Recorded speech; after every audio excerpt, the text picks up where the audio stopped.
Okay, well, I mean, we'll start with kind of big picture stuff. You know, you've been in government for a long time, 1-2 decades now. I mean, Yeah, sure. Tell us about, I mean, people that we've met say that no one knows Guyana like you do. Tell us about the place that Guyana is in right now. So to understand where we're in, you have to understand where we've come from. In the 90s, Guyana was an undemocratic country. We had been undemocratic for almost 3 decades, and with the help of the international community, President Carter Sr., President Bush, and many others, we had returned to democracy in 1992. The Caribbean Council of Churches came in that period, and they did an assessment of Guyana, and they said there was an era of hopelessness because people didn't have freedom. The economy was, they assessed us to be below 80. We had lost about maybe half of our population. They migrated, they fled the country, mainly to the United States. And just to give you a small picture of what we took over at that time, the debt, the foreign debt was over 900% of GDP. And to service that debt, we were using 153% of revenue. So it was a bankrupt country. To tell you about the figures today, our debt is now 40% of GDP, and it's coming lower. And that's even pre-oil. And we're using about 5% of revenue to service debt. The country's gross domestic product has expanded maybe 15-fold. More people are employed, and we're excited about the future. We have a plan that will take us hopefully to an upper middle income country in this decade. Where do you see Guyana's position on the global stage, and how is that changing? We don't worry ourselves too much about where we are on the global stage. We have a task here, which is to change our country for the benefit of our people. But you're absolutely right. Since we found oil, there has been a newfound interest in Guyana, and particularly in that sector. And so increasingly, I think we are dragged into playing a greater role in the global arena. As you said, Guyana has recently discovered oil, and with that has come, ushering in a large-scale development projects as well as other contracts. I mean, is it possible for Guyana to do all of that and to develop and become more developed whilst maintaining your natural resources? Yes, absolutely. When we launched our low carbon development strategy in 2009, many people thought that it wasn't going anywhere, and it was designed to, first of all, to demonstrate to the world that there could be a non-polluting path to development. And it was essential that we created a development strategy of that nature because people legitimately want to prosper in the country. You can't tell them that, if you don't have electricity, like in many parts of Africa and India, millions of people, tens of millions of people don't have electricity, that we want a zero carbon world. And to achieve a zero carbon world, you have to remain without electricity forever.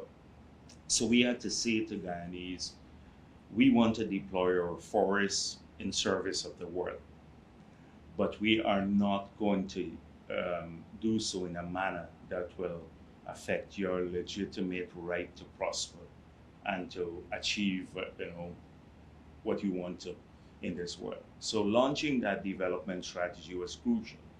And now we've just relaunched it, the low carbon development strategy.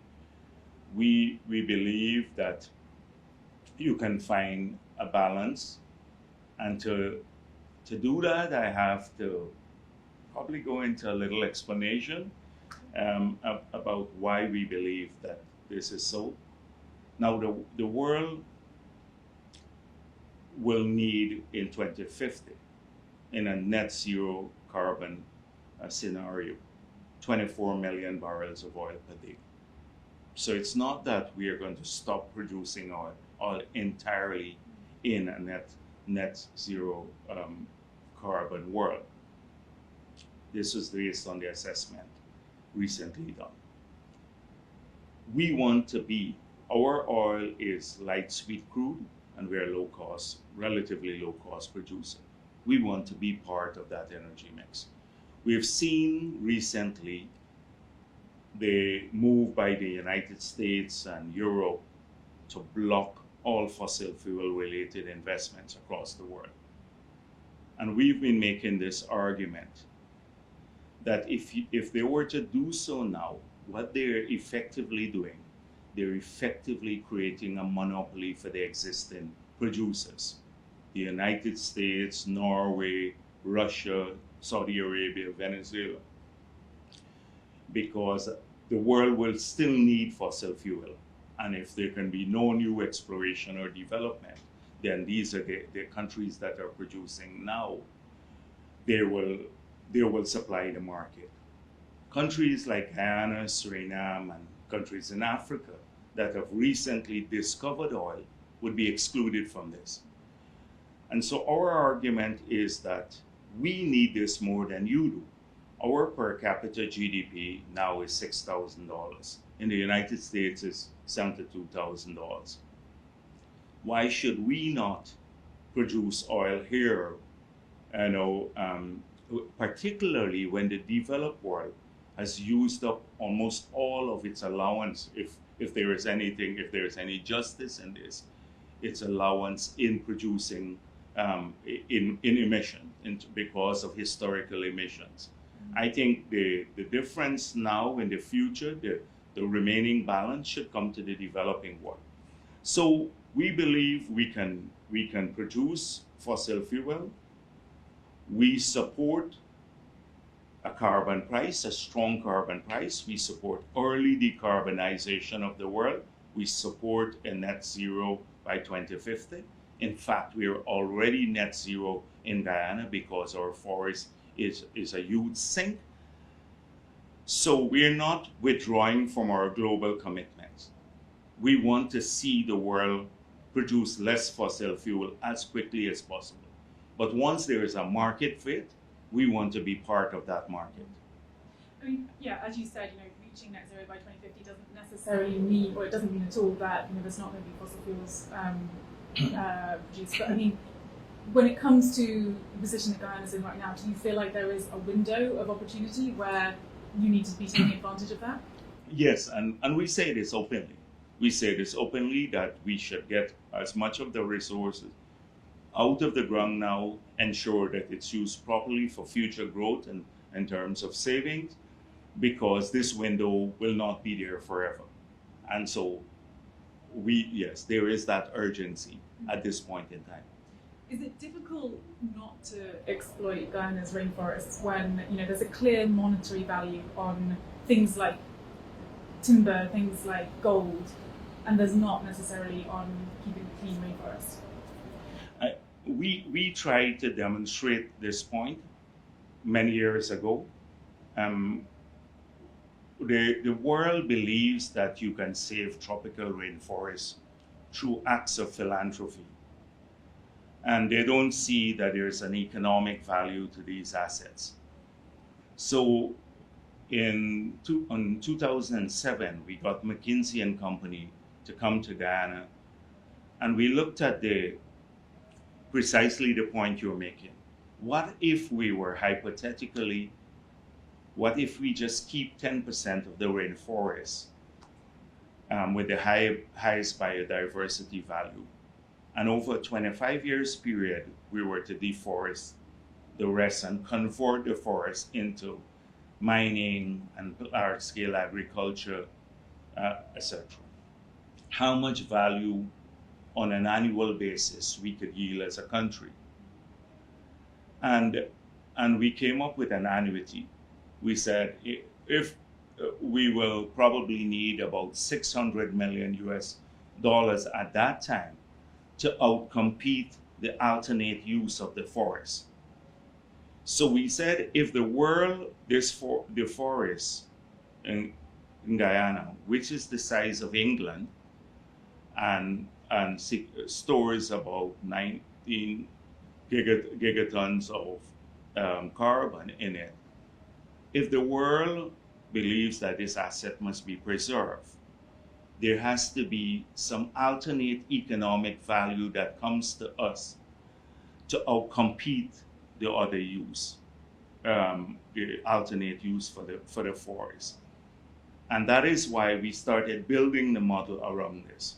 And we had the largest per capita forest carbon trading scheme in the world when we signed an agreement with Norway for $250 million. We are not pleased how forest carbon has been treated around the world. The three biggest sources of emission globally would be burning fossil fuel for transport, for energy, and deforestation and land use.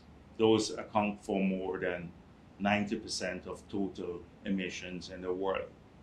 So a lot of attention has been paid on fossil fuel globally, and the carbon trading schemes have been established, etc., to deal with the two other sources of emission. But nothing has been done in a major way for forests. And our argument is that you could never achieve net zero by 2050 if you don't address one of the primary sources of emission, which accounts for about 16% of global emission. That is forest and land use change. But just look at what recently came out of the last COP. The world leaders got together and they had a pledge made got the developing world to sign on to a pledge to stop for the deforestation by 2030, not backed by money.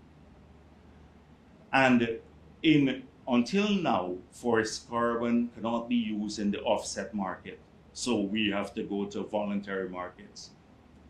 So there's no attention being paid to this source of emission. And I suspect largely because it exists in the developing world. There is an inherent discrimination, I believe, in having money flow to the developing world to address critical issues dealing with climate change. We have seen how the Kyoto Protocol has changed the core principle, the justice principle, from common but differentiated responsibility. Now it has been changed to common burden sharing. And so we see that reflected here again. So my point is that we can preserve the forest, we're committed, but there has to be incentives to do so. And the incentives have to outcompete the alternate use of the forest. Or these countries, often very poor countries, would want to utilize the forest to enhance the well-being of their people, legitimately so. I've gone to many countries in Africa. Before I left office as president, we had a meeting of heads of state in Africa, and they asked me to be the roving ambassador for the tree forest basins. And I visited many villages where a single tree could feed, in Africa, maybe 100 families for 2 months. If they don't cut that tree, they don't have food on their table. For them, it's an existential issue. They don't worry about future climate change, and particularly when they see the developed world being very convenient about their targets. Look at their issue with fossil fuel. Before the last COP, they said, "Oh, we shouldn't even produce gas." We were told not to develop our gas resources because the assets would be stranded. And it's not consistent with a net zero scenario. And And immediately thereafter, when the gas prices skyrocketed, we saw the same countries and the same governments arguing for more gas to be produced and now trying to reclassify gas as green. So in preserving forests, coming back to Guyana, in preserving forests, and the developed world has to understand that it cannot be done through philanthropy or declarations. There has to be the same incentives that are put in place to cause decarbonization in the energy sector. Those incentives have to be available to the developing world in which these forests are located to outcompete the alternate use for the forest. If that doesn't happen, there will be enormous pressures on the governments and the people who live in these forests to continue keeping the forest intact. Speaking of the people who live in the forest, I mean, since coming here, we've spoken to a number of indigenous people who are very concerned that what they see as their land is being handed out to companies, and those companies are going to use and extract from that land, and that's going to have and is having significant environmental impact, is having significant impact on their own lives.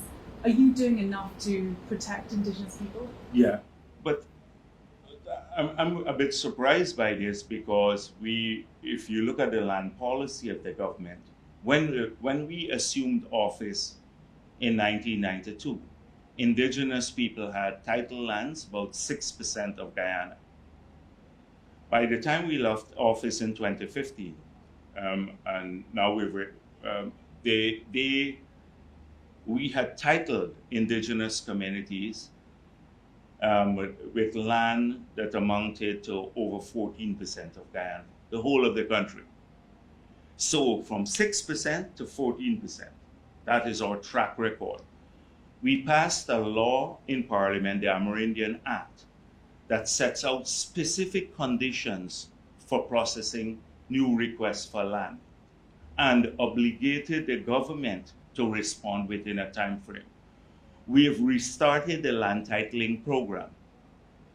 So we believe that ultimately about 20% of Guyana, the total country, will be Amerindian title lands.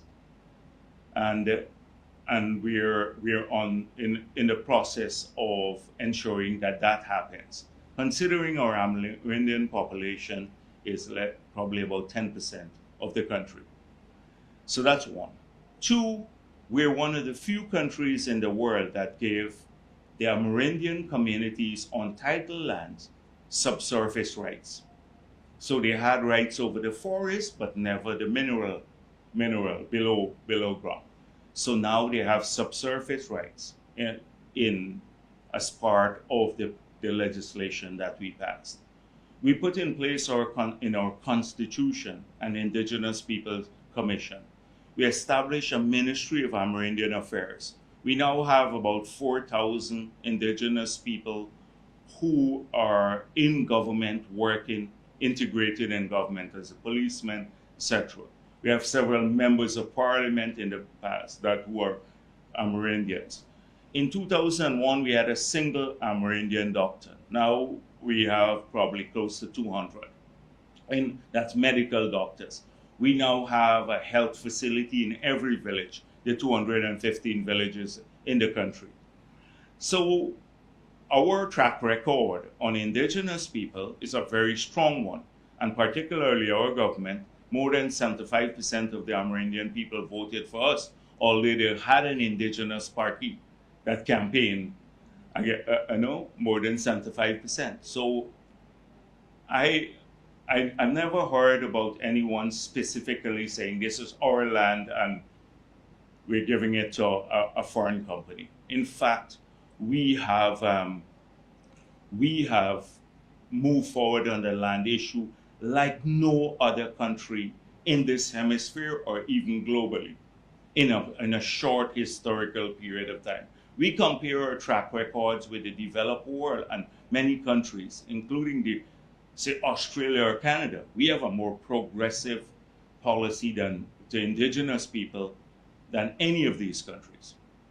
Well, so for example, I mean, this week we went to the area of Morowa, which, you know, indigenous people are living on.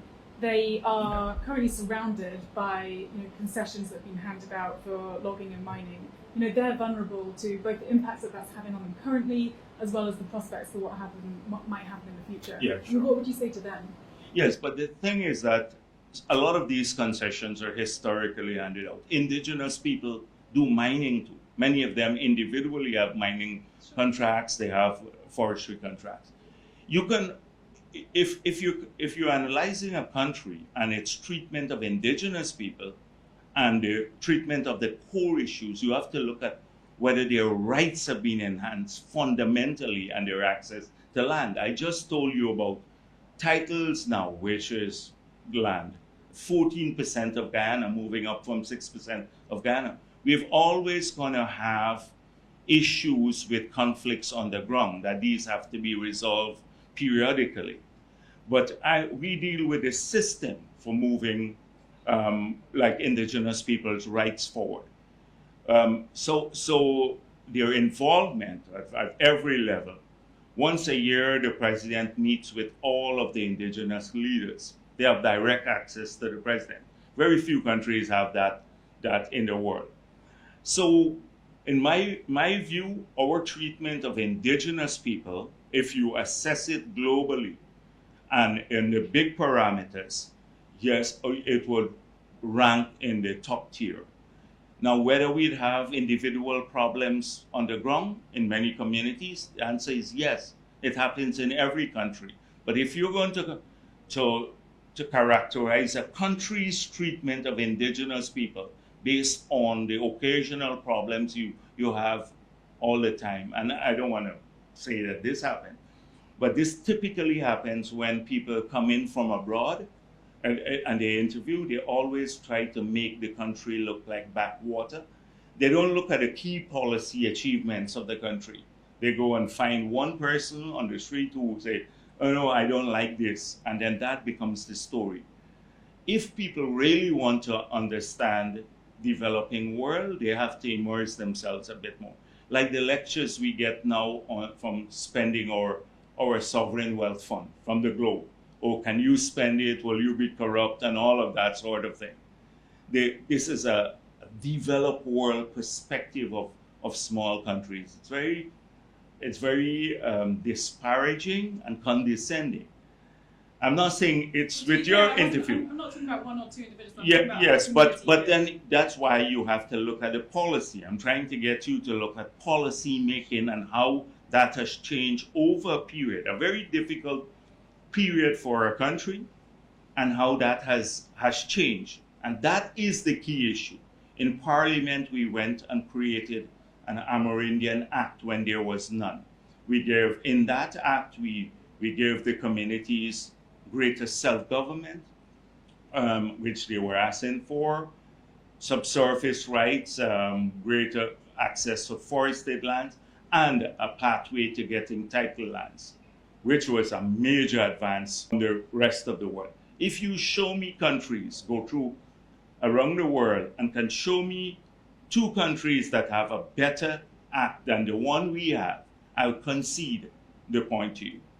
And then in terms of integration with our society, or preventing age-old discrimination, because indigenous people live mainly in the forested areas, the outlying areas, you can see how, if you track the migration of resources to those communities, you will see how major it has been in terms of access to healthcare and education services. There was one time in our country when indigenous people, children, the maximum they could have achieved in the education sector was primary education, because there were no schools, secondary schools or tertiary institutions in the hinterland. I mean, it's still the case for some places. Right. What we have done now, we can't put a secondary school in a community with 250 persons or so. So we have built secondary schools in the key areas like Aishalton, Lethem, Santa Rosa, Mabaruma, Paramakatoy. We built dormitories in these schools. So when the primary schools, the kids can then come from the primary schools, go to secondary school there because you have a critical mass. They stay in dormitories that are funded by the government, and then there's scholarships. This is a huge difference now. So indigenous kids now can go into university because they can get a secondary education. They have access now. And so it's not going to be perfect. We came from, I told you already, we came from a situation where 153% of revenue was used to service debt. And we had to work our way out of that.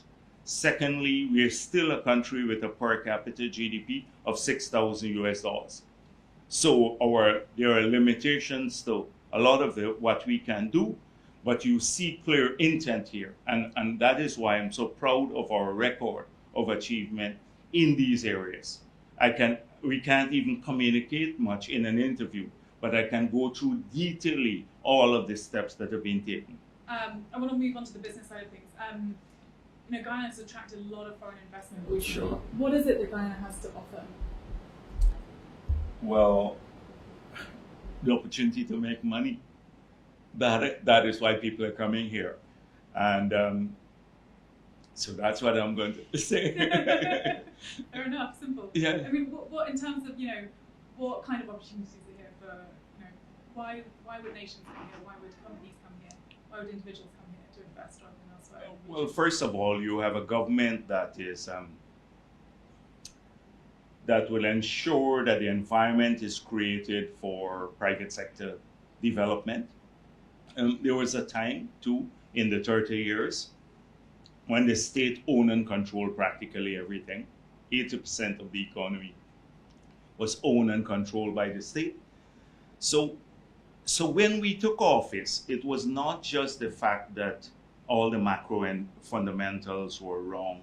We had a fiscal deficit that was 25% of GDP, a balance of payment deficit 50% of GDP, the huge debt overhang, high inflation. But also there was another fact that people don't recognize very much.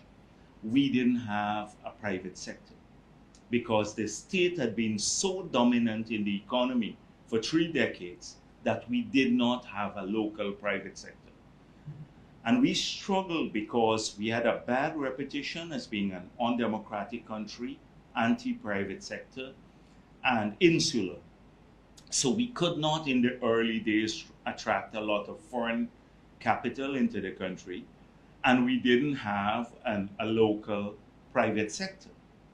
So in the 2 decades or so, we have had to build an indigenous private sector. And today they are vibrant, young, thriving, and very aggressive. And we're proud of that. And we have had to spend time establishing a track record that will treat international capital fairly. So we passed some constitutional guarantees against nationalization and about allowing free repatriation of capital and profits and dividends and that sort of thing. We created an environment that was conducive to private sector growth. So we saw an increase in private sector investment because of the incentive regime, the environment, more predictable environment for private sector development, and then the development of the local private sector. And then when we found oil and gas, then that saw an avalanche of new investors coming here because it's investment of a different scale. So we have seen many of them coming in to work not just in oil and gas, but it has had an impact on the rest of the economy. We've had a hard time building, just to give you an example, a hotel. The Marriott Hotel is fully owned by the government. We did not want the government to own a hotel, but we could not get an investor to come and build a second hotel. The Pegasus was built in the 60s. So the government started a project. Now we're looking to sell it out, get into the private sector. But in the next 2 years, we'll have about over maybe 12 new international hotels being built in the country. Yeah, we saw one of them going. Right, so there'll be about 12 new international hotels started. So the oil and gas, because of the interest in the country, is dragging the other sectors up rapidly. The retail trade, the services industry, like manufacturing, all are having some impact because of the oil and gas mine. So as I said before, the investors are here now because they see an opportunity to make money. We want people who come here to do well. We want them to prosper. We want our people to share that prosperity. We don't want them to be excluded. And that is why do share that prosperity? I mean, is there such a thing no, as a win-win? I mean, how because regular now Guyanese- we're starting, and that is precisely why we started off with a local content policy. Many countries that have been producing oil and gas, when you travel to those countries, you see the oil and gas people, they're mainly foreigners, they live almost in enclaves. Yeah, it's the oil curse. Right, yes. And the locals, they're not part of any of the supply chain to these So agencies. How are regular Guyanese people, not just people at the top, but regular Guyanese people benefiting? So that is why. So we've just started. We made it clear. We were in opposition. We got in back government in 2020, August 2020. And we made it clear in our manifesto that we have to have a local content legislation. In December last year, we passed the local content legislation. In 40 sectors, we've had carve-outs where the companies have to recruit only Guyanese or Guyanese companies to provide goods and services in these areas at different percentages.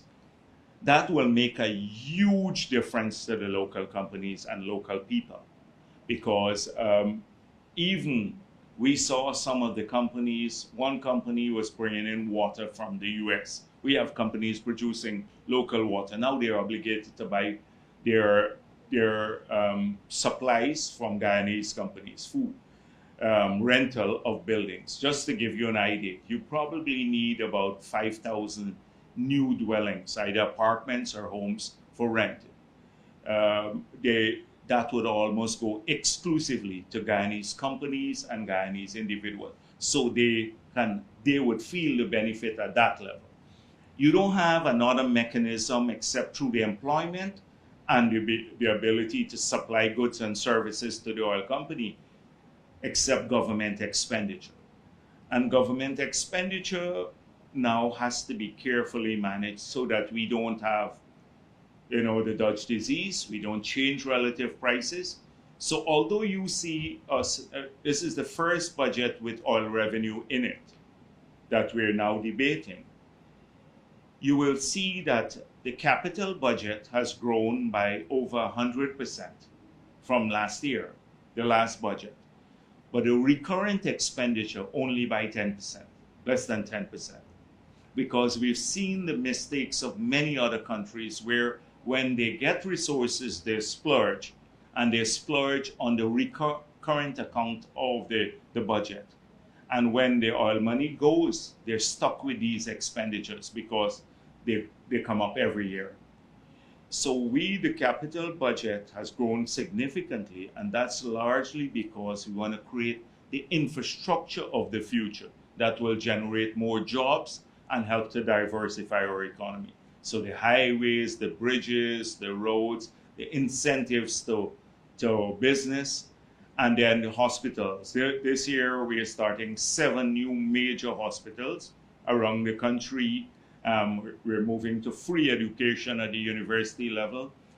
We already started a scholarship program even without the oil money last year, but it's going to grow for 20,000 Guyanese, so that they can start benefiting directly from the oil proceeds, but indirectly through public expenditure, because it helps the healthcare, improving healthcare and access to education, which are crucial sectors for us. So you're confident that the whole country is going to benefit from this increased surge in foreign investment here?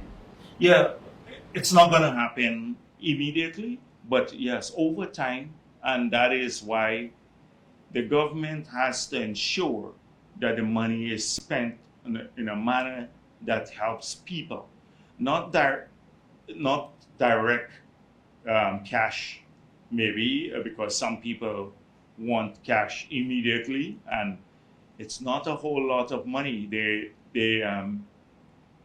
like I saw the newspaper said, budget fuel by oil money, and it's only 1/5 of the budget that has been financed by the oil and gas resources, just 1/5. And when you look at how much money we collect on an annual basis in the initial years, right now, because there's this mistaken impression that we are awash with money now, that will happen in the outer years. But right now, when you look at it in relation to our total revenue, it's a fraction of it, tiny fraction. But already people believe that you should spend more than what you're collecting. And we have to resist that and talk to people because expectations have been fueled. You know, everyone here is look at a report from abroad and Bloomberg or wherever, and they see a country awash with oil money. The actual flow to the government from the royalty and from the profit oil, when you look at the magnitude of it, it's small compared to the budget and to the needs of the country. And so a lot of our work is making sure that ensuring that people have the nuanced expectations,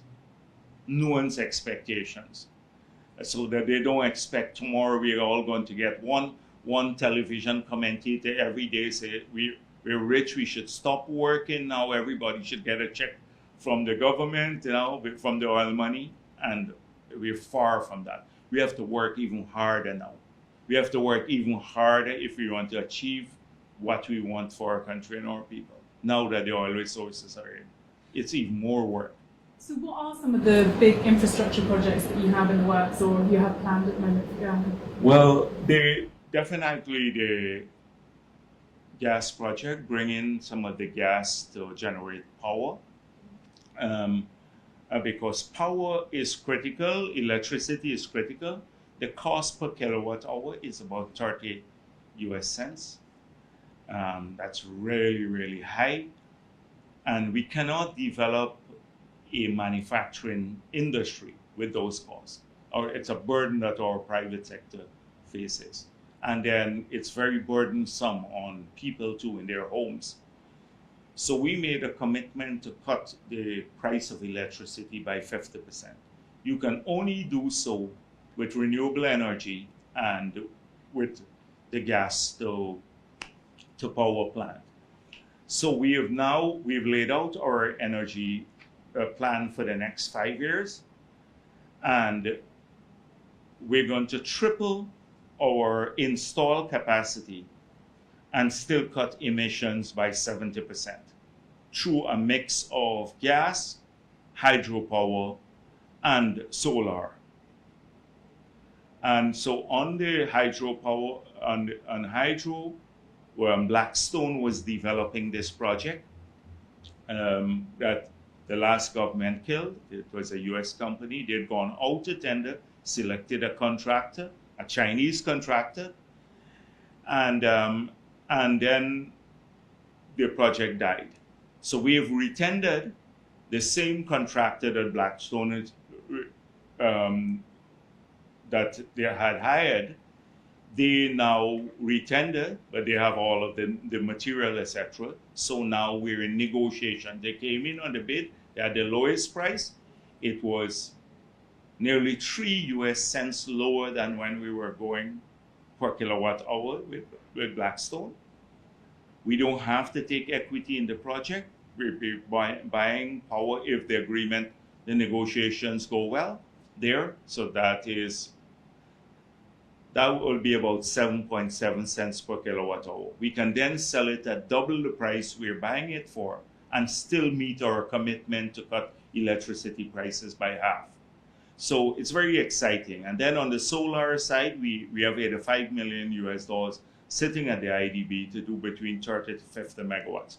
So in the next 5 years, you're going to see us triple install capacity, cut our emissions by 70%, and lower the cost of electricity by 50% in that.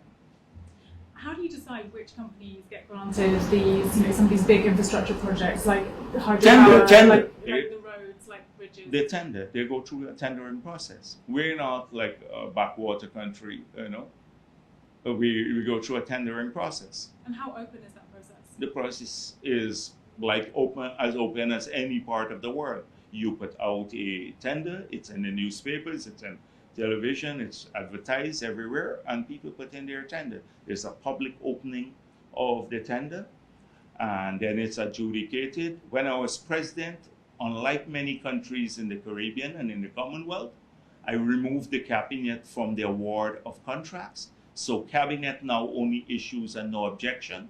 In many countries, the cabinet approves the project.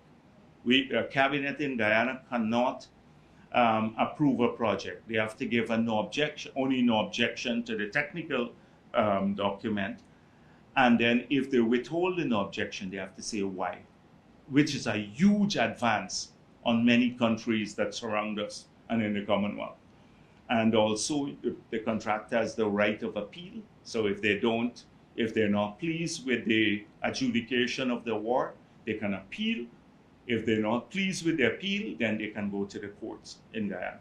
And our highest court now is the Caribbean Court of Justice. So it's an external court. So they can go all the way up there.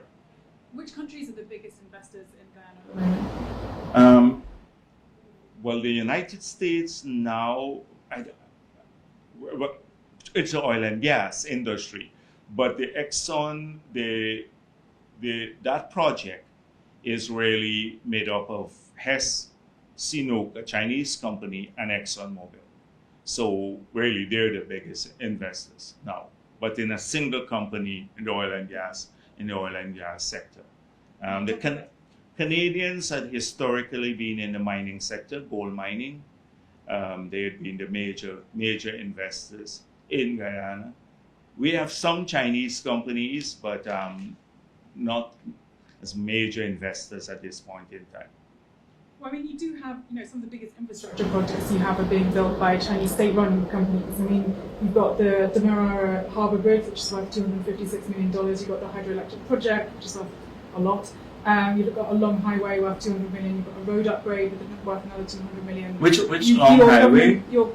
Which long highway is this? This is from Shuna to Pakia. Worth $200 million. 200 million Guyana dollars. That's $1 million US dollar. What is? That's 200 million Guyana dollars. I believe this is in US dollars. No. We don't have a highway like that being built in Guyana. From where? Shulina? Shuna to Pakia. No, nothing of that sort. And you've got a road upgrade from Annandale to Mahaika? Yeah. Worth $200 million? Right. No. That's worth, that was about 46 million. That's the East Coast Highway. Okay, well, I can check those figures. Yes, the figures are wrong. Okay. So let me go through. I guess my question is, yes, your government has also said that it could take out as much as $1.5 billion in loans for China-built infrastructure. Yeah, sure. Why is it that China is so keen on developing and investing in Guyana? But let's get back to the projects first, because a lot of this gets around. About the figures. The figures are not accurate. So you mentioned the Demerara. No, you mentioned the Demerara Harbour Bridge, but we went to open public tender. So companies from around the world, they bid, and in the final bid, they had the lowest price bid. So we went to open public tender, and companies from all around the world, from Europe, etc., they all bid the project. So that's an open process. Secondly, the same thing with the hydro. We had Brazilian companies bidding, companies from other parts of the world. The Chinese company offered 7.7 cents per kilowatt hour. This was way below other Chinese companies too. When Blackstone was developing the project, they were looking at a power purchase agreement of over 10 cents per kilowatt hour, and we had to take equity of $100 million in the project. So that's not a loan. We're buying power. In this case, there is no loan. You supply the electricity, we buy the power at that price. The road, I suspect, the 200 million you're talking about, is from Linden to Mabura Hill. It's a project funded partly by the British government and the Caribbean Development Bank. Now, the Chinese are part of the Caribbean Development Bank, so their contractors can bid on projects funded by the Caribbean Development Bank. They bid, and a Brazilian company won it. It is not a Chinese company. The Brazilian company won the bid for that project, the 200 million US project. So that is why the East Coast Road, that started about 8-9 years. If you drive down the highway, it's $40-something million, and it was on the highway. Now, the reason in many cases is because when the interest rate was 8% globally, the Chinese finance, when it's Exim Bank finance, not the China Development Bank, it was coming in at just 1%. So it was very attractive for countries like ours, because when you look at the repayment over the period, you end up if you were to take a loan from a Western institution, it will be, you pay more than double the price of the project. So they're offering better terms. Better terms. That has changed recently. So now we have Europeans who are the European banks that are offering better fixed term rate than Chinese financing. And therefore, they're going to lose out on many of these contracts, many of the contracts in the future. And I think that was partly because Europe is setting aside a fund, and that came out of I think the G7 meeting. But now the terms are better. So we are working with an Austrian company that will see a fixed interest loan for one of the hospitals that would be significantly lower than some others, Chinese financing. So you don't think that China has an outside role in its engagement in Guyana? No, and we welcome all countries here, but there is no political string attached to any company's involvement here. And there is no doubt that China is playing a big role globally, but we don't. There is no political string attached to the development of projects. We ensure that the rigorous analysis is done, that we're getting the most competitive offer for the country. Ultimately, that matters. And then we get good quality work.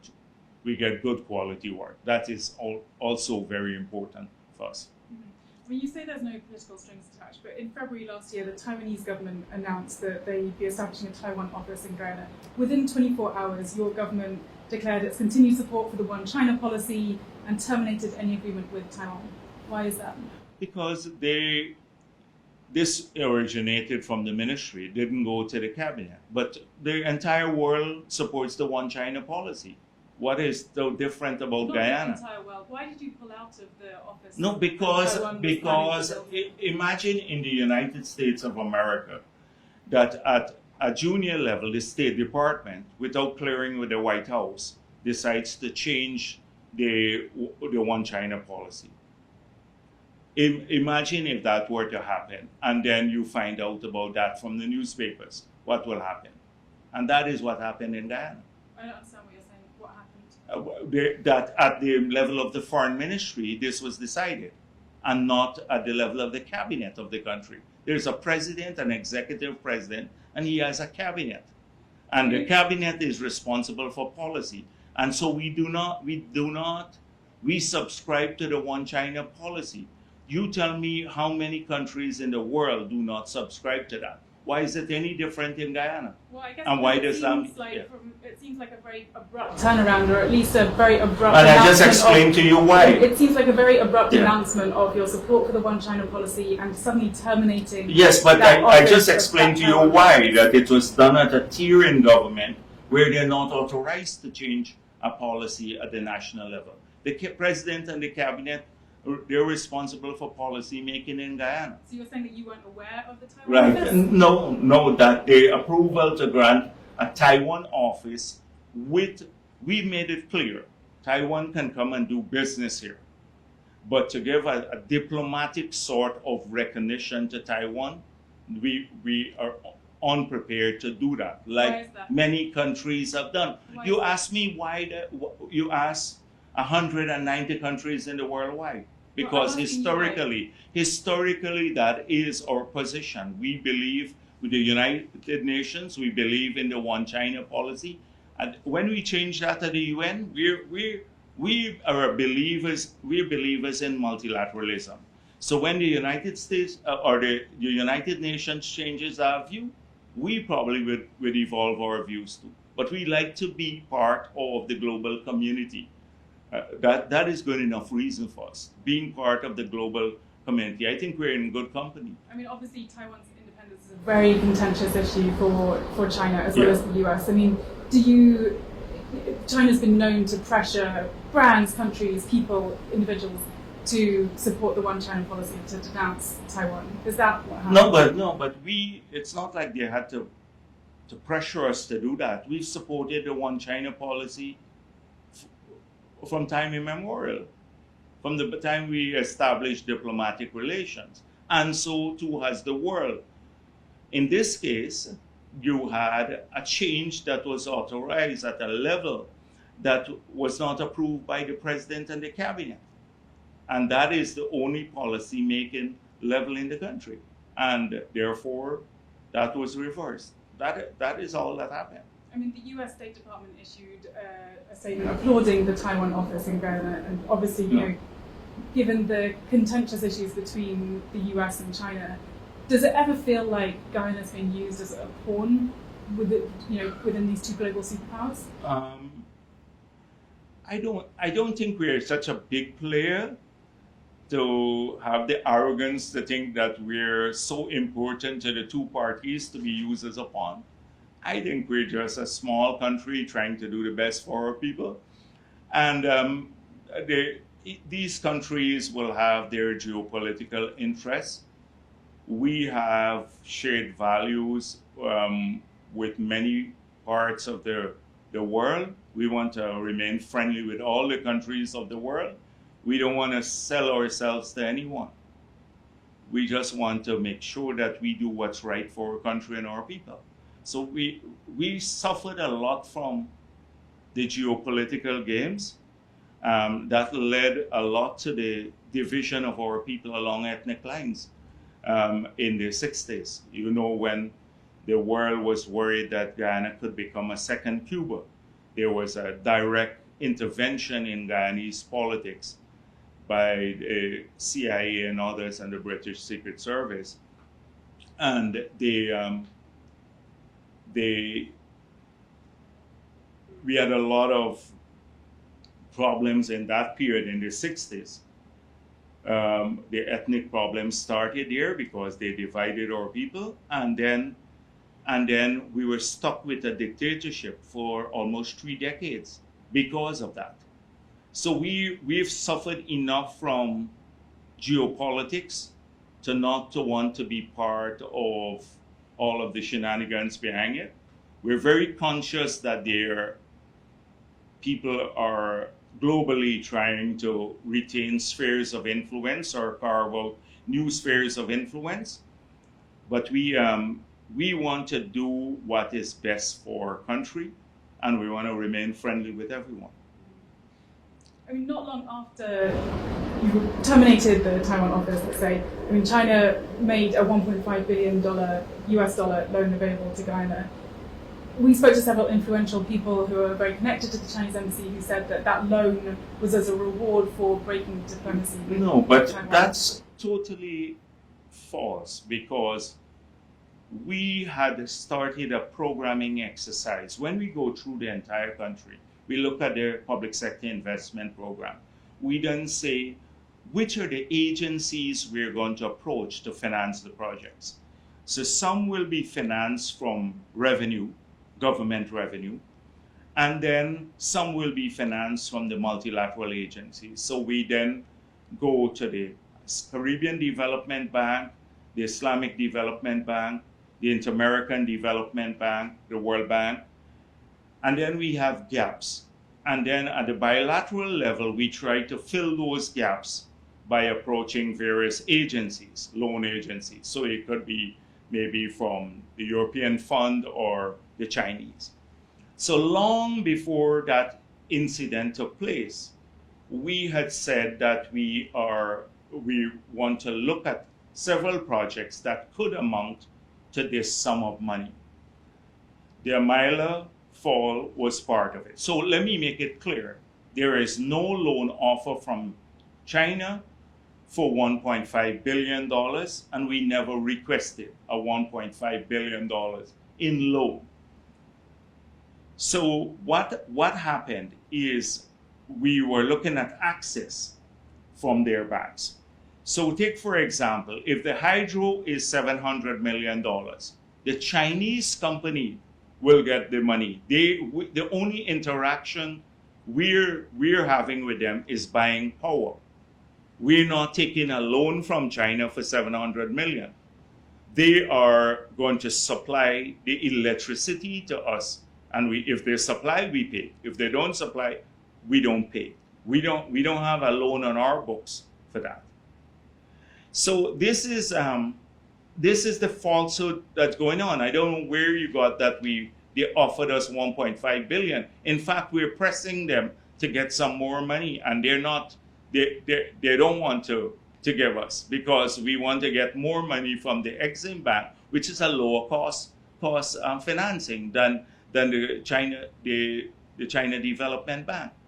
So I've seen this in the news circles about they offering us a $1.5 billion. We addressed that issue a long time ago. I'm surprised. I don't want to get into anti-China hysteria, but I know the issue is important geopolitically and all of that about China's role in the region. But a lot of these things are not true. If you actually look at their facilities, for example, on the bridge, you mentioned the bridge, the number one ranked company, we said we'll start the negotiations with a number one ranked company, a Chinese company.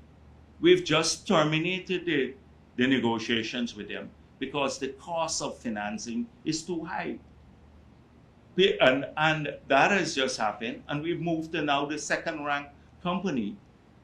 Because which is that company? I don't know the details, but the second ranked company. So because we'd have to get the cost down. So it doesn't mean that if you come in with high cost financing, you're going to automatically get the project.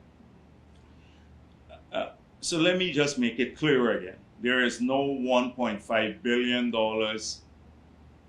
loan from China that the government of China offered us. Prior to that, we were looking for about $1.5 billion of access through multiple facilities. And that included a hydro, but the hydro now has come off our books because we're not financing the hydro. So that will not be part of our debt structure. This year, Guyana dropped 2 points on the Transparency International's Corruption Perception Index, which puts it among the most corrupt in the region. Do you accept that within this government and within this country there is a problem with corruption? Yes, first of all, I have a problem with the indices, but we do have real corruption in countries like ours too. So I believe a lot of these, one time, I think this is like a blackness index. The darker you are, the lower you are on the index. The developed countries hardly ever get on this index. And they have more institutional corruption, in my view. When you have a lobbying system where people can lobby for policies, I think that's the most corrupt act in a government. You can get people to lobby and pay lobbyists, and it's accepted to get policy passed. Yes. So I'm talking about that. So first of all, it's a perception index. So they always perceive developing countries as corrupt. Now, who do you speak to? Where does the perception come from? So it's absolutely the people, clearly Guyanese people. Right, yes, but exactly. So this is who you speak to. Because when you come to a country, you can easily go to TIGI, which is the local chapter of the Transparency International, which for 5 years we've just come out. I'm not surprised we have slipped.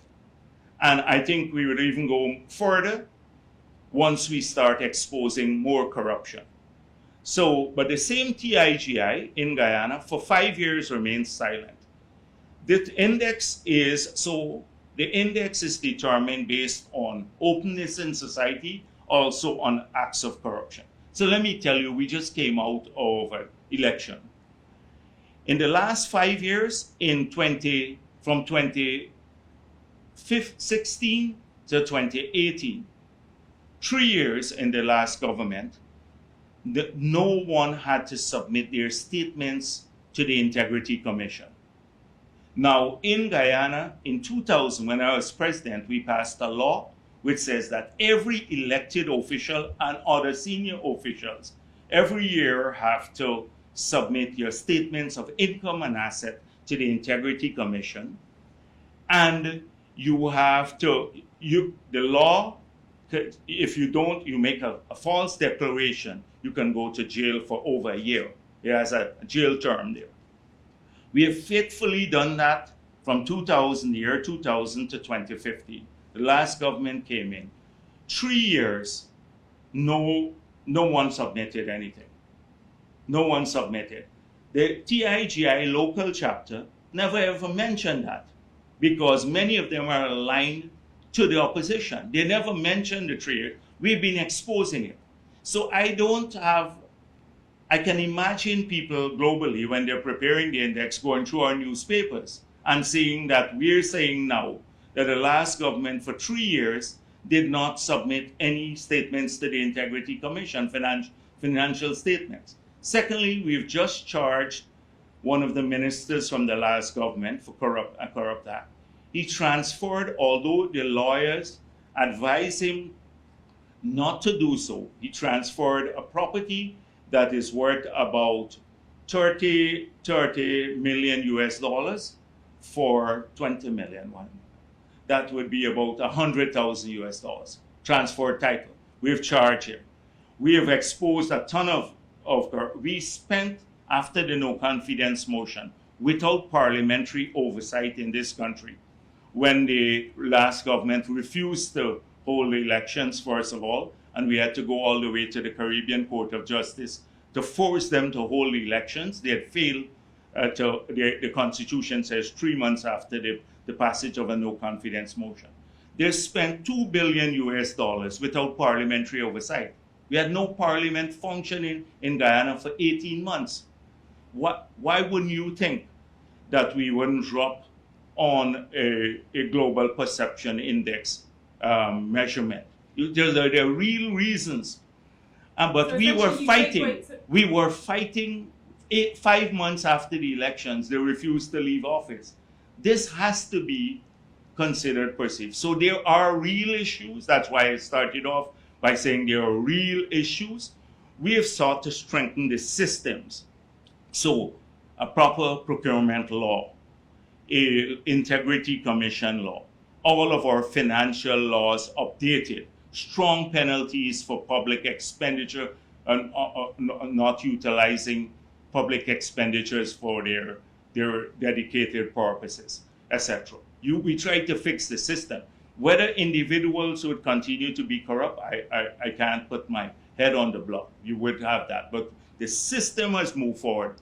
But when the system failed, we had systemic failures in the last government because the institution that we put in place, they never complied with it. The Constitution, first of all, for no confidence motion was not complied with. Secondly, the Integrity Commission law was not complied with.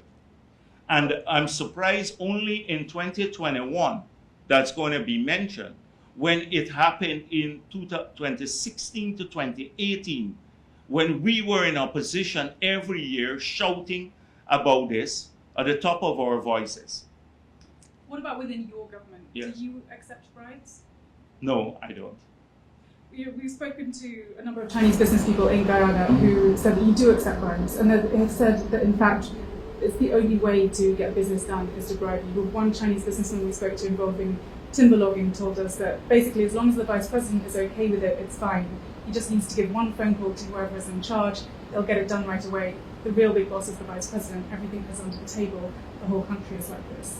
Yeah, well, I can't comment on that because it would be an anonymous person. You can just sit there and fabricate that. As I said before, a lot of the companies and reporters. Well, no, but you can if you name the person, that's fine. When the reporters come from abroad, this is their catch you kind of thing. You always want to make a developing country leader look corrupt. So you've done your bit. Unless you say who the person is, I can't comment on anonymous people. I can say, two persons told me before this interview, don't do the interview with Vice News because that is precisely what they will do. They will fabricate something and come and say they spoke with people here. Well, we're not fabricating yes, anything. But let's talk about let me tell you something. So all my statements are in with the Integrity Commission. The last government, they checked everything about me and they didn't find anything. They checked my bank accounts abroad, they checked everything, they didn't find anything. So there has to be the evidence of it. But you're not bringing evidence, you're saying an anonymous Chinese source. Okay, well, maybe the Chinese company that did not get the agreement that they wanted here, maybe they're the ones who told you. Or it could be just a fictitious thing. Okay, well, let's talk about specific individuals. What is your relationship with Mr. Su Jerome? So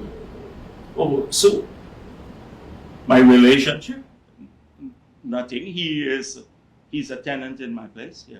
And he's a good friend of yours? Yes, he is a friend of ours. His father was here from many years ago. Mm-hmm. I mean, he lives next door to you. Yes. You know, he was able to arrange meetings and catch-ups with you at any point in the day. As a friend, yeah. He claims that through his very close relationship with you, that he's able to get any deal done. Well, I don't know if that's able to change laws for investors. But then which law has been changed for any investor? So Sue told us that if you want to get anything done in Guyana, you need some hookups. I'm very close with the Vice President and the other officials. The Vice President and I share a very close relationship. Also, if we do the business, he'll help out no matter what. There's no one else who can help like he does. He also said when he's talking about prospect investors that the Vice President said he can change the Constitution, he said he can manage. Everything is going to be done soon. He's really treating us as brothers. He's already trying to help us as much as possible. Of course, I need to give back to him in return. Yeah, but that is, I don't know about giving back, but I do that to everybody who comes to my office. The American companies come here to see me and they need a meeting. You asked to see me. I have an open door policy since I was president, so people come to see me. But I've had a long history of being in public office, and we never had any of this stuff that you talk. And all my accounts are clear. If you are coming here with specifics, so I just heard what you read, and that's totally accurate. I help out as many people as I can. That's totally accurate what you read there. Unbelievably accurate. It's accurate. So I help people out, but it doesn't mean for consideration. It does not mean for bribe, because I believe that we have a mission to help as many people as possible move forward in this country. Well, Sue also told us that, the amount will divide between the Vice President. It's going to be a service or process. Oh, really? if we're going to do business together, my boss is not going to directly receive the money. Obviously, it's not going to directly transfer to him. The service charge is 4% of the total. It's not only me, most of it's the vice president. Mm-hmm. Do you use middlemen like Sue in order to take money on your behalf so that you can keep your hands clean? No. The answer is no. Why do you think that Sue would say this? I don't know. You have to ask him. I mean, he's saying it because he, as he understands it, that's the truth. Well, no, that's he understands it, so that's what you have to ask him. But the answer is no. So why do you think he's saying this to us? I don't know. I don't know why. You ask him about that. I mean, he's saying that, Yeah, but I just said to you, I don't know. If you're hoping, this is how it works. if you're hoping to, again, to drag me into this, catch me, I got you there. I told you already no, and I told you already what you said there at the beginning, you read the part, and that's pretty accurate, that I have a lot of people who come here. A ton of people call me about getting this interview with you, people that I don't even know. And I left the Parliament building because I came here for it. It doesn't mean it's for consideration. I do help a lot of people. So if you're looking to catch another, you have to get more details. You have to come with evidence. This is all hearsay. In this country, you could say anything. It's all hearsay. So you're saying that Mr. Sue, your close friend who lives next door to you, who meets up with you at any point of the day that he needs, is lying. Yes, if he told you that. But I'm not saying that he told you that. You're saying that we're lying. You could possibly be, but I don't know. If he told you that, it's not true. Sue has shown us very lucrative contracts between himself and Chinese state-run corporations to develop big infrastructure projects in Guyana. He told us that China State Construction Engineering Corporation, they helped the Chinese company to make a deal. Up to now, they paid me $500,000. It's not to me. I haven't taken a single penny. It's to my boss, the vice president. China State what? China State. It's the China State Construction Engineering. Which company? I don't even know what contract. China State Construction. It's one of the biggest construction companies in the world. In oil? No, in construction, in building infrastructure. Well, but I can't comment because it's not true again. It's not true. Yes, but it's we've not seen true. that he is someone who, he's an agent, right? He's someone who negotiates contracts so that for foreign companies coming into this country. Yeah, but it's not true. I don't know. You're asking me to comment on someone whose business basically I don't know about. I don't get involved with him beyond the pleasantries and all of that. So how could I comment? It's not reasonable to ask me to comment on something that I don't know about, and that is false. You don't know how Sue makes his money? I don't know how he makes his money. There are a lot of people, lobbyists and stuff like that here, but if you check our policy making, you would see it's clear. I know.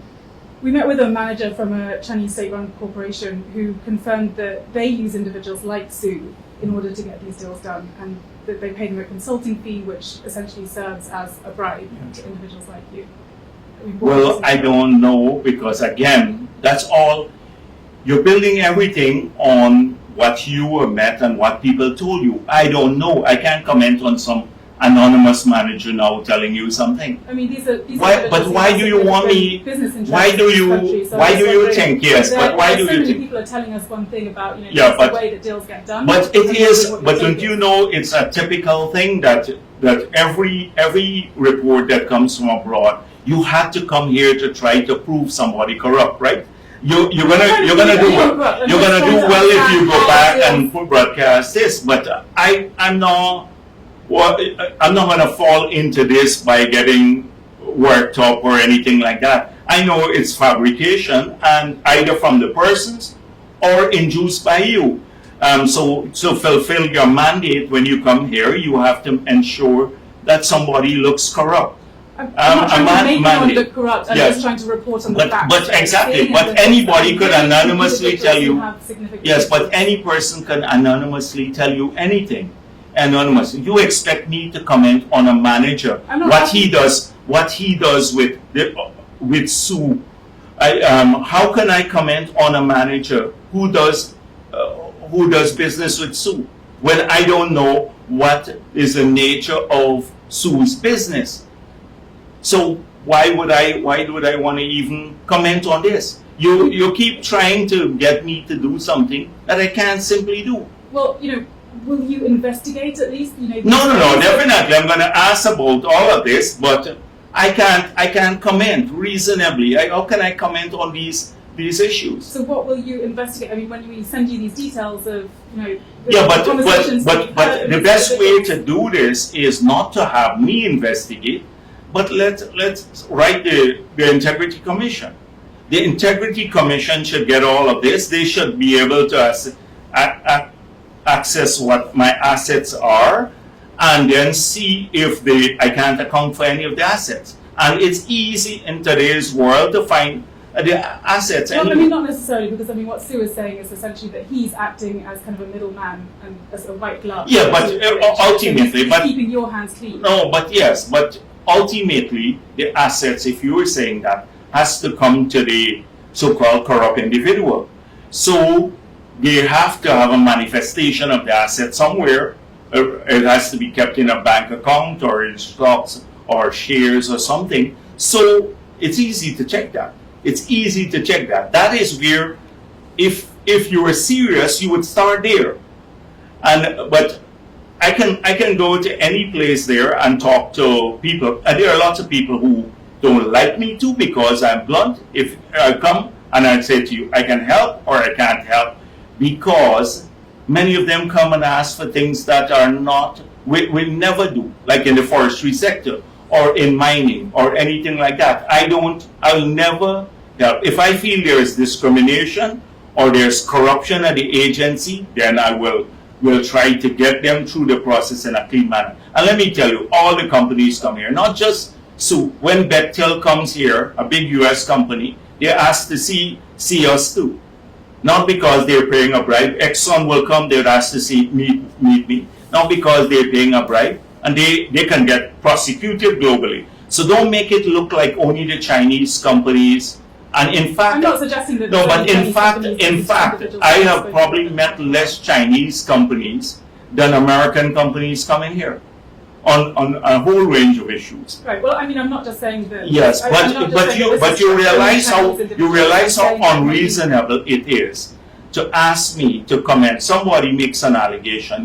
You say, "Oh, this person told me this," and then expect me to comment on it. What do I say except to say it's not true?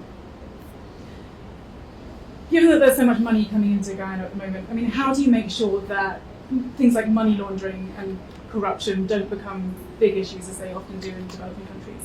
This is a huge issue. So on the financial side, we have every 5 years or so an FSAP, a financial sector assessment report done by the IMF, and then our anti-money laundering law is OECD compliant.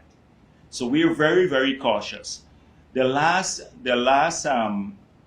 commercial bank license we issued was since I was Minister of Finance in the 90s.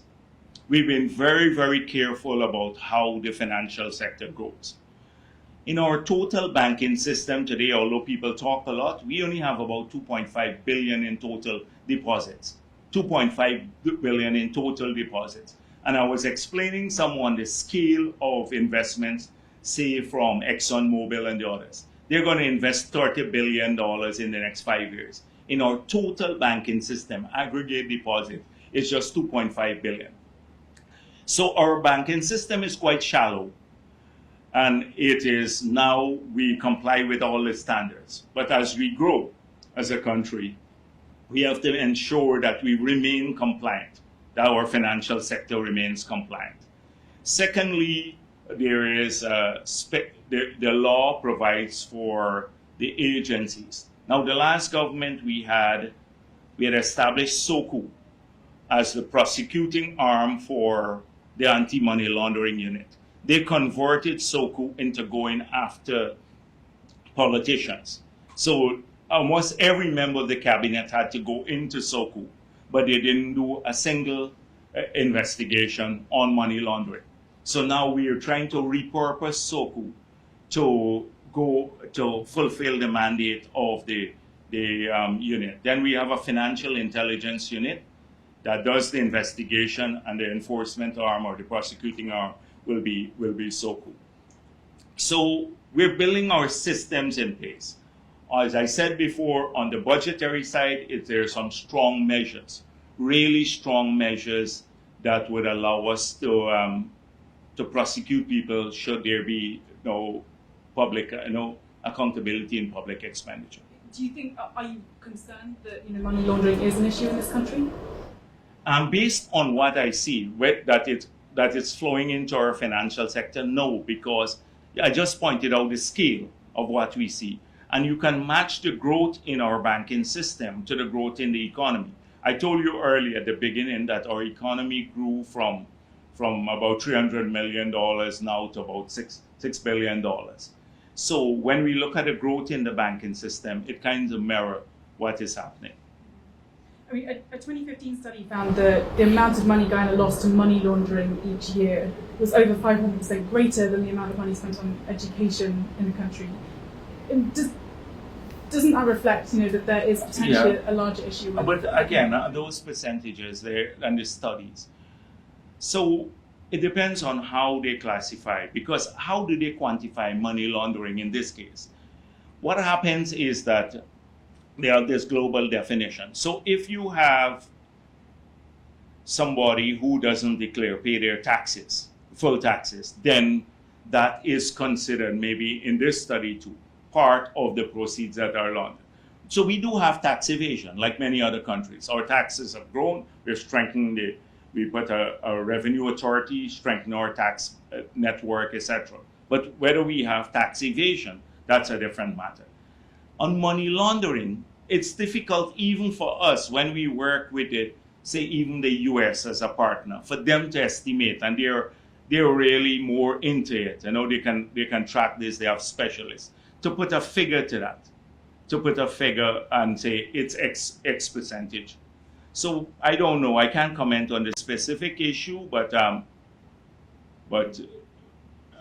we've seen our banking system fairly stable, and the proceeds flowing through here.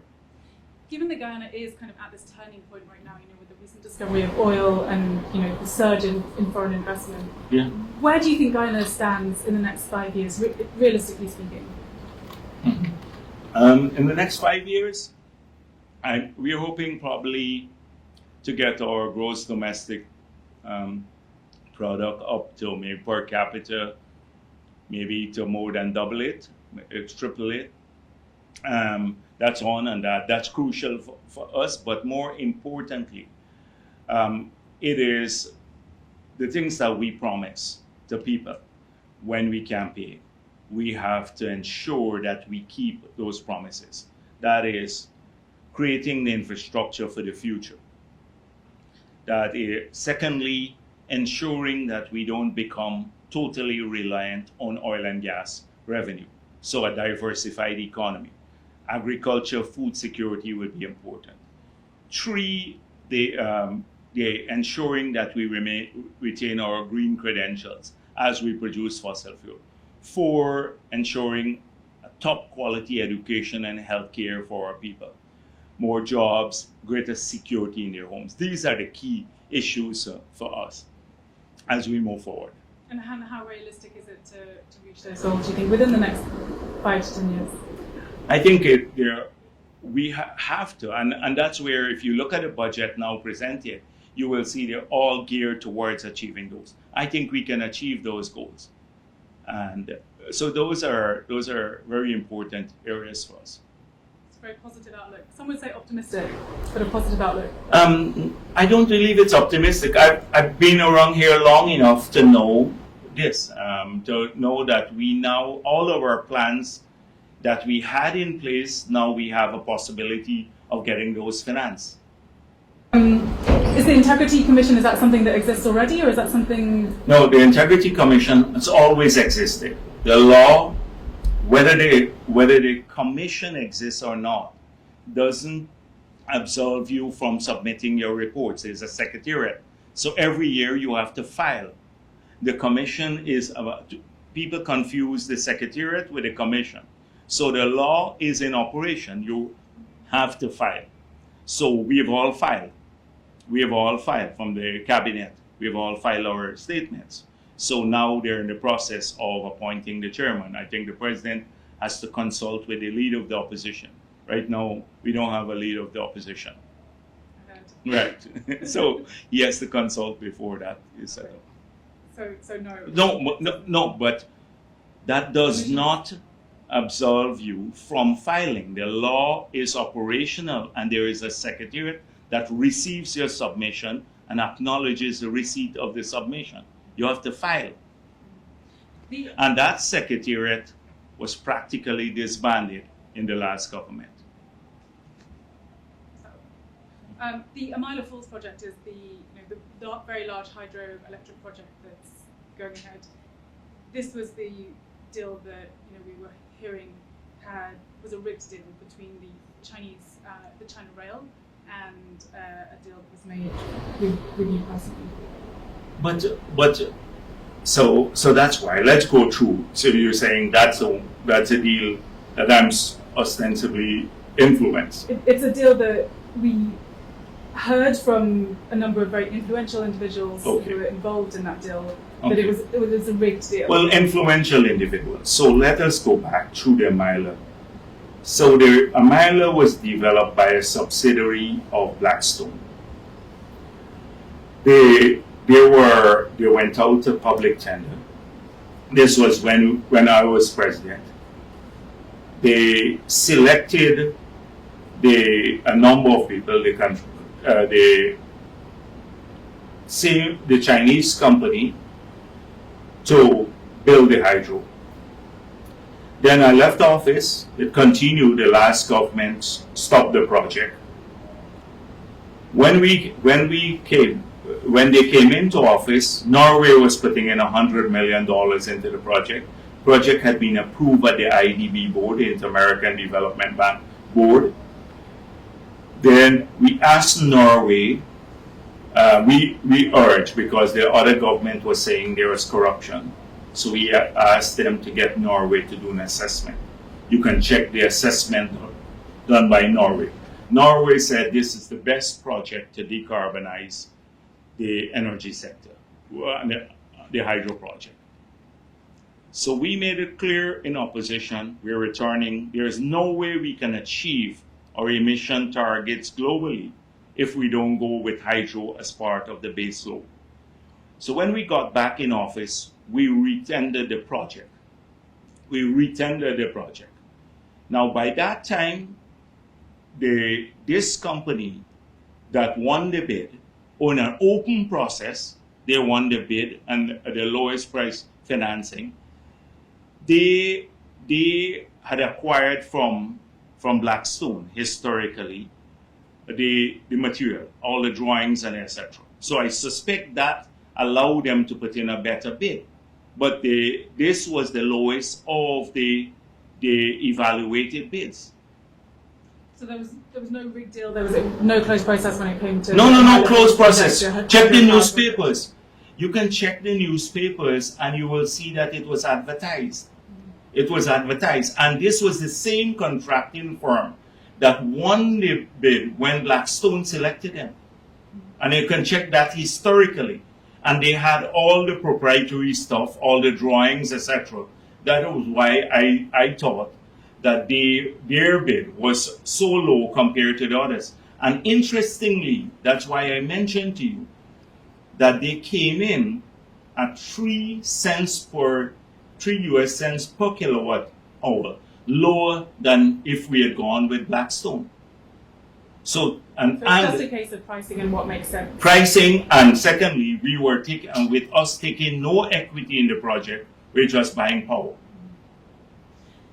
You say that Guyana is not that important when it comes to being on the geopolitical stage, but I mean, the US sees South America, including Guyana, as within their own backyard and their sphere of influence. China is increasingly improving their engagement, increasing their engagement in South America, including here as well.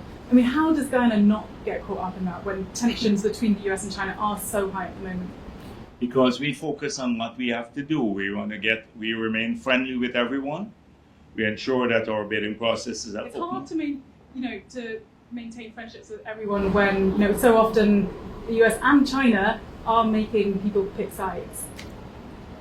I don't think we have had an ultimatum from either party to pick sides, and we would view such an ultimatum in not a friendly way, because they need to know that we need everyone in Guyana. Countries like ours need everyone to be part of our future. And these countries have, like in the United States, they still import a lot of stuff from China. We have to have relations with China, and we have to have relations with the US. In the US, particularly so, we are connected more because almost half of our people live there, more than half of our people live there. So there is that closer connection with the United States. And therefore, that's a crucial relationship for us. And now on the investment side, we have seen more and more US companies coming here. So you would reassure Guyanese people who are concerned that China is increasing their engagement here, that they are recolonization of South American countries, including Guyana. But that's not the case. No, we don't get involved in that too much. We stay focused on what we have to do at the national level. I know that probably makes more interest in the U.S. perspective and in your news about whether we are. No, it's just concerns that Guyanese people have brought up to us. Oh, but I meet with Guyanese people every day. We are a very inclusive government. We go out a lot and we meet with thousands of people, and that has never really surfaced as a big issue. About maybe in some circles, the circles that people are accustomed, what I call the griping class in the country, the griping class, and every country has that. But then, griping class? Yes, it's a griping class. They never satisfied with anything. Like, so now we have some trying to shut down Exxon operation here, claiming we are the cause of global warming. Now, I had to point out that if you look at our emission on an annual basis compared to global emission, it's less than 5 minutes of global emission for the whole year. But we have a court case filed by that group that's trying to stop operations offshore now, where Exxon, saying that we are contributing to, or we're the cause of climate change. And I think unwittingly they become part of an international agenda, some of the NGOs that want to keep the monopoly for some of the big companies and countries to continue producing oil while they shut down the operations in the small developing countries. You're saying some people are just never satisfied? Never. And it's a tiny group, and they're hangover from the days when we were undemocratic. So they form themselves into an unaccountable caste. For example, we have a human rights association here in Guyana. It's a one-man show.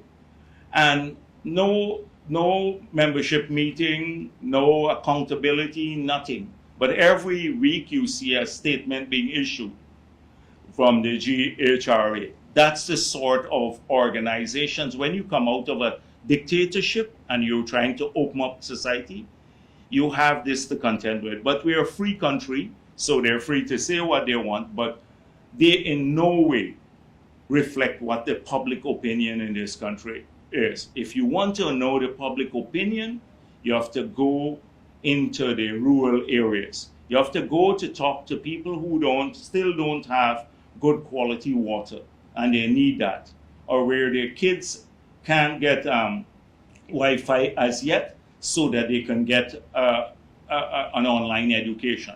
Those are the real people of this country. Some of the people like that we talk to definitely want more infrastructure and better roads and better services like that, but also are concerned that those things will open up their lands and their livelihoods even more to business. Yeah, Yes. I mean, some of those individuals, the Yes. indigenous peoples that we spoke to, they do want infrastructure, they do want better healthcare, they want all these things that we're talking about, but they are also very concerned that their lands are going to get opened up and for exploitation. Yes, but that's why you have to come to a meeting like where we bring once a year the elected leaders of the community. This is listening to the leaders. They have to contest elections. And you should listen to their list of issues that they bring up at the meeting with the president and the ministers. They want roads. They want to open up some of them or their communities because they say, why should we forever live in huts and other people are enjoying their resources? They're young people in those communities. I mean, I think a lot of them want to stay there, but obviously they want. Yeah, to but still if survive. they want a better road to go into the community, so you can drive in, because some of them own vehicles now. They want to drive into South Rupunoni.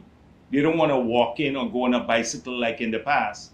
They want to drive into South Rupunoni. So do we not fix the road into South Rupunoni, where you have all of these villages? We are fixing the road. The communities, when you go to the community meetings, they say the road is our priority. So you can always meet a few people who say, oh, this is going to open up. That's the old view of indigenous people. The old view of indigenous people, oh, we want to be isolated from everyone. Our indigenous population has opted for integration, but preserving. So that's why we now have a month-long celebration for preserving culture. We're working on the language, a whole range of stuff. Preserving, but they're the doctors and the lawyers and the accountants now in our society, and they want to live that life. They want to go back home and they want to live in the city too. Sure. I mean, it's a very fine line to walk, right? It's Yes, very and difficult. Sometimes Often as an fails. integrator, when you're political people, you go with the overwhelming desire of the village. So when you go to the meetings are not done like here. It's a person going and saying, the community comes out and they say, so let's discuss the priorities. And they will bring up the road. They help to choose what those are. They get a grant from the government, and often their grants would be used for infrastructure project. The same one that one or two persons in the village may not want, that's what the village votes for.